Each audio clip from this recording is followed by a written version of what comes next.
It's Tuesday, April the 11th, 2017, and this is your Barbados Today afternoon update. I'm Emmanuel Joseph. Thanks for joining us. Topping the news at this hour, the disabled community is accusing authorities of ignoring them. Addressing a seminar on employment for disabled workers organized by the Congress of Trade Unions and Staff Associations at the Warren's Office Complex this morning, President of the Barbados Council for the Disabled, Maria Holder Small, called for an end to discrimination against the disabled. She questioned this island's categorization as a developed country when there is an absence of hard data on the employment of the disabled.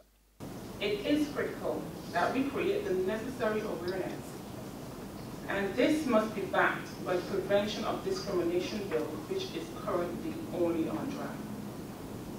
Barbados is at a serious crossroads, and just as critical as the economy is, so too is the welfare of the people.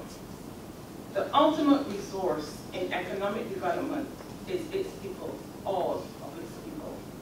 Two men charged in connection with shooting at police officers at Tozlan in St. George on March the 30th were scheduled to reappear in court today.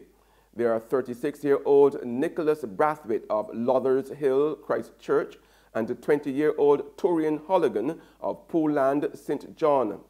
Both men are charged with endangering life. Police allege that the men shot at them. In sports now, Nasir Jamshed has been formally charged by the Pakistan Cricket Board in relation to the ongoing investigations into the alleged corruption in the Pakistan Super League. The 27-year-old has been charged in violation of Articles 2.4.6 and 2.4.7, which relate to not cooperating with the board's investigation on the scandal. No charges of fixing or encouraging to fix games have been levied on the opener as yet. Jamshed will have to respond to the charge within 14 days. There's regional and international news after this short break. Good morning, Phillips & Company, may I help? Oh, certainly. One moment, please. Miss Phillips? Yeah? There's a lady on the line from the Nation newspaper who would like to speak with you. The Nation? Wish she go on? Well, they're trying to sell us some ads. Look, don't make me laugh this morning. Ads in the Nation? They're real expensive, and for one year, nobody ain't buying them papers no more. Nobody want to steal news. I hear reading Barbados Today online for free.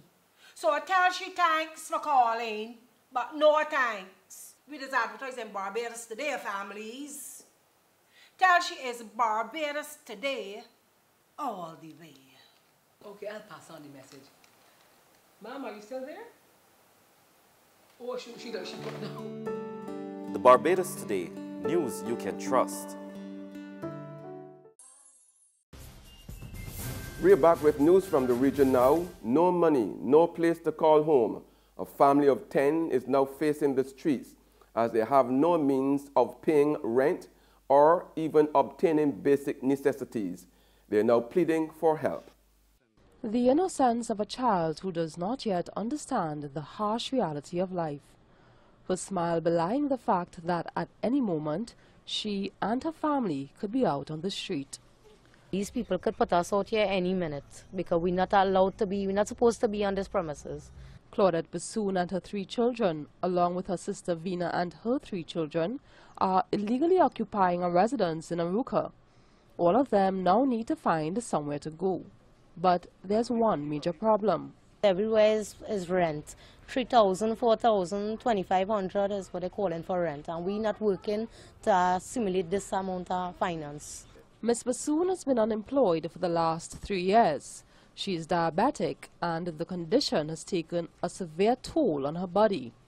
Right now I can't stand properly. My feet is be chucking like needles. I've been to doctors, I've been to the health centers, hospital, and no medication and seems to be working. But she says taking care of her health has had to be placed on the back burner, as providing even the most basic of necessities for her children is proving a challenge. The main problem is like getting help for the kids and them, like with food and so forth, and thing.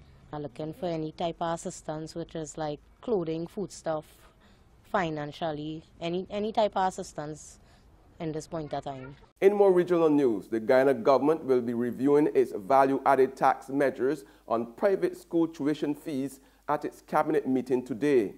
The administration's response to the calls for revocation of VAT on private education tuition does not seem to be appreciated by former President Barack Jagdeo.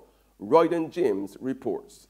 As pressure mounts on the government from the public, Prime Minister Moses Nagamutu on Friday says Cabinet will review the 14% value-added tax on private tuition this Tuesday.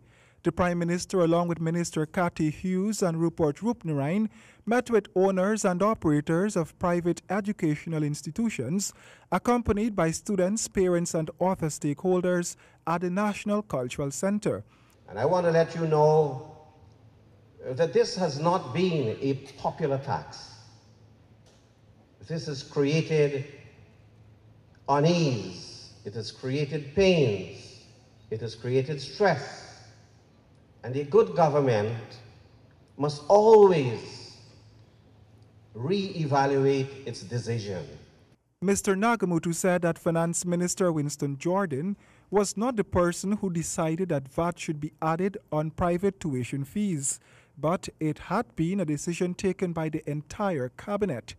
And on the international scene, U.S. Secretary of State Rex Tillerson carried a common message from world powers to Moscow today, denouncing Russian support for Syria and taking up America's traditional role as leader of the West on behalf of Donald Trump's administration. And that's news and the sports, but for the very latest, visit our website at www.barbadostoday.bb. Also subscribe to our e-paper, email updates, and like us on Facebook. We are also on Izumi Media in bus terminals, or screenplay at supermarkets and gas stations near you, as well as Channel 99 on Flow TV and Mix 96.9 FM. I'm Emmanuel Joseph. Have a fantastic day.